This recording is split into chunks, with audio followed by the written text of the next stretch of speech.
Devious Dungeon is a well-made, straightforward platformer with a couple of extras. The game sets out to make a medieval-focused action platformer, and they did it. I don't know when orcs became medieval, but look, I'm willing to give them a pass. Reading the store's Steam page, you get the sense the game didn't set out to accomplish much more than the basics. Good news is, I can't point to any negatives. But I can't point to anything special either. There's nothing that makes Devious Dungeon stand out from the crowd.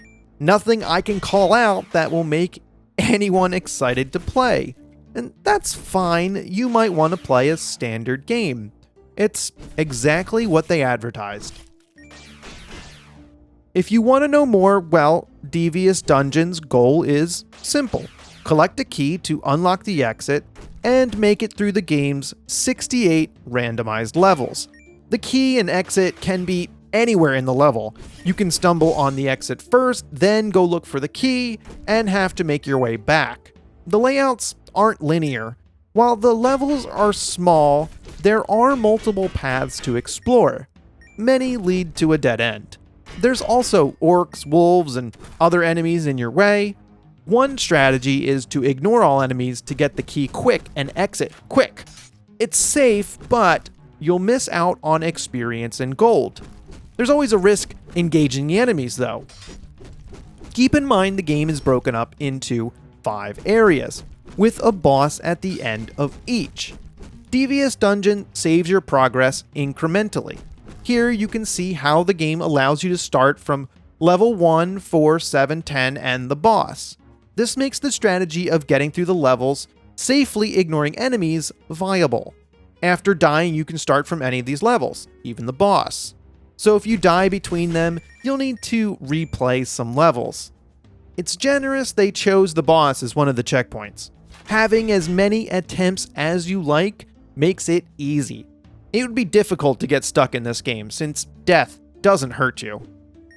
What I will say is that the level randomization is good enough. While it doesn't generate anything surprising, all the levels are fun to explore. Also, I noticed the levels get more difficult later in the game. There are smaller platforms and more enemies, a tricky combination, made worse when everything is above spikes. It's nice the game is able to do that. So, you can speed past everything, collect the key, and get the heck out of there. But you shouldn't do that. You'll always want to break all the objects. They drop money, which is used to buy new weapons, armor, potions, rings, and necklaces. It's not as glamorous as it sounds. These upgrades are simple stat upgrades. For example, the steel sword has 14 damage and 3 speed. Then, the next weapon, Stone Hammer, has 16 damage and 2 speed. So it reduces the speed, increases the damage a little bit, but all the upgrades are pretty linear. They improve a stat 1 point or 2 points at a time. It's pretty boring. Also, you have to buy them in order, so you can only buy the next one after you bought the previous one. No grinding to build a bank and skip ahead, no thought process involved. Of course, you'll just want to keep upgrading your weapons. It's a brainless activity. Just buy the next one if you have the gold for it. Still plays into the boring part of it. Besides breaking all the objects, you should kill all the enemies too, for the experience. The main character can gain levels. Each level up, you can choose to increase strength, stamina, or dexterity. Pretty straightforward, so there's not much else to say about it. Yet another reason you'll be smashing everything as you go through the levels is to complete quests. However, this is pretty passive, meaning you don't have to pay attention if you don't want to. You might run into the enemies you need, or they could be in previous levels. There are 3 active quests at a time, such as killing 7 executioners or breaking 20 vases. They provide a little more income for doing what you were already going to do anyway. Now, the biggest issue I have with Devious Dungeon is that none of this goes anywhere exciting. It's been the same hack and slash through half the game. It's mindless. Now, that's my problem, my personal problem. A lot of people are going to enjoy that kind of activity, and that's fine. Devious Dungeon is the vanilla ice cream of action platformers. It does nothing wrong, and sometimes you want something plain. Now keep in mind that Devious Dungeon is one of those games you can grind long enough to win. Going back and replaying old levels for cash is a viable strategy. Go back, get a few more weapon upgrades, and boom, the game is easy mode.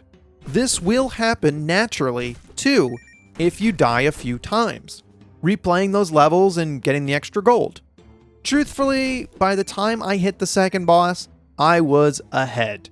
The projectiles were hitting me for 1 point of damage, so the game turned out to be too easy and I lost interest. There is a hard mode, but it's not that hard, and that's maybe where I should have started. I went into the mode looking for low health and permadeath, but found the exact same gameplay from normal mode. I can't see a difference. After playing normal mode and understanding the enemies, hard mode doesn't provide a new challenge at all. So I'm left wondering, what's the point of the mode at all?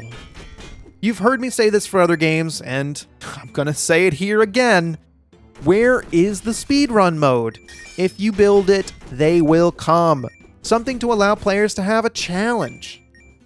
Overall, Devious Dungeon is a well-made, plain action platformer. There's little wrong with the game in terms of mechanics, but I'm not sucked in. All the parts are there, but now I want the developer to come up with Devious Dungeon 2 and throw in something completely unexpected. I'll look forward to that.